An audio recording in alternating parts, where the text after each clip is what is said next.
हजुर सचिवजी हजुर हो सर। नाम शुभ नाम हजुर मेरो नाम मोहन हो सर। मोहन के ढुङ्गाना। मोहन ढुङ्गाना। हजुर सर। त्यो महेन्द्र पुलको रसभरीको स्वाद कस्तो थियो? महेन्द्र पुलको रसभरीको स्वाद रसभरीको स्वाद त मिठै होला नि सर। मिठो थियो? हजुर सर बुझियो होला नि। कति अरे 3 लाख? होइन त्यस्तो होइन नि सर, के भन्नुभयो? कुन रसभरी त मिठो थियो? 1.5 लाख? होइन सर, 1 रुपियाँ पनि होइन सर। विकासज्यूलाई बोलाउनुहोस् त। विकासज्यू मोबाइल ल्याऊ एकचोटि।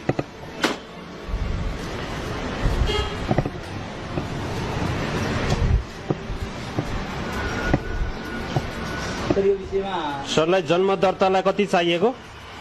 जन्म दर्ताको प्रमाणपत्रलाई 1.5 लाख। 1 रुपियाँ लियो छैन सर। नागरिकताको सिफारिस सहित भए कति? होइन सर। 3 लाख। होइन सर प्लिज होइन है, मैले 1 रुपियाँ पनि लियो छैन है सर। ए पाइसक्नु भएको छैन? होइन लिएकै छैन। फाइनल मात्रै भएको छ? लिएकै छैन सर। मागेको चाहिँ किन? मैले मागेको पनि छैन सर।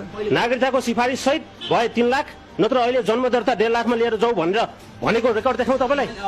सर तपाईँले पैसा लिनुभयो भने मैले भन्नुभयो तपाईँले 1.5 लाख लिनुभयो भने 1.5 लाख लिनुभयो भने मैले त के भने तपाईँले पैसा माग गर्नुभयो।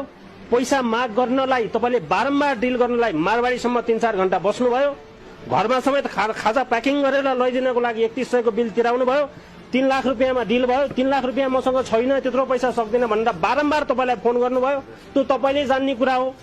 मैले तपाईँको काम गर्दिनँ भनेको छैन के अरे, त्यो तपाईँले जान्ने कुरा हो भनेर बारम्बार फोनमा भन्नुभयो तपाईँले। त्यसपछि अहिले जन्म दर्ताको मात्रै प्रमाणपत्र बनाउने हो भने 1.5 लाख रुपियाँमा बनाउने भनेर दोस्रो पटक डिल गर्नुभयो। त्यो गर्नको लागि तपाईँले विकासलाई लगाउनु भयो। विकासले अब 50,000 भन्दा दिन सक्दिनन् भन्ने छ, के गर्ने भनेपछि म आफैले कुरा गर्छु भनेर भन्नुभयो। लाज मान्नुहोस् थोरै। सर म हजुरसित लिनुभयो भने मैले लिनुभयो भने अब यो नियत बस कसैले केही गर्छ भनेदेखि अब यो विषयमा मलाई केही भन्नु छैन सर। मैले 1 रुपियाँ लिएको पनि छैन।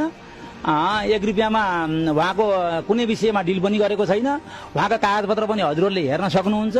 6 वर्षदेखिका सबै फैसला हेरेर आएको छु। उहाँका मुद्दा जे छन्, उच्चमा जे सदर भएर आएका छन्, जे भएको छन् सबै हेरेछु। तपाईँले हेर्नु भ्याउनु भएको छ भने तपाईँ त बिजी मान्छे भ्याउनु होला, अध्ययनकै क्रममा हुनुहुन्छ होला नि तपाईँ त।